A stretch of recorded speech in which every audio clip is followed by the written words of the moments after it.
Hello বন্ধুরা, নতুন ভিডিওতে সমস্ত বন্ধুদের স্বাগত জানাই। এই মুহূর্তে এসে গেছি ময়নার সবার জানা কৃপানন্দপুর। আমরা এই মুহূর্তে শ্যাম ভাইয়ের টিম থেকে নতুন ভিডিওর মাধ্যমে দেখাতে চলেছি শ্যাম ভাইয়ের সেই ময়নার সুবিখ্যাত শীতলা মন্দির, যেটি বিখ্যাত বলতে গেলে যেখানে চলছে প্রায় অনেক রকমের হোমযজ্ঞ। দেখতেই পাচ্ছেন এই মুহূর্তে আপনাদের সাথে রয়েছে শ্যাম ভাইয়ের টিম। শ্যাম ভাইয়ের টিমে যারা রয়েছে, শ্যাম ভাইয়ের ফ্যামিলি মেম্বার যারা রয়েছে, অবশ্যই ফেসবুকটাকে ফলো করে রেখো, আর ইউটিউব থেকে দেখে থাকলে ইউটিউবটিকে সাবস্ক্রাইব করে রেখো।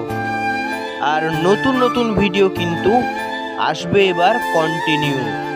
তাহলে শ্যাম ভাইয়ের পেজটিকে কিন্তু ফলো করে রেখো। আর কোথা থেকে এই ভিডিওটি দেখছো কিন্তু অবশ্যই এই শ্যাম ভাইয়ের পেজে অবশ্যই কিন্তু কমেন্ট বক্সে জানিও। ধন্যবাদ।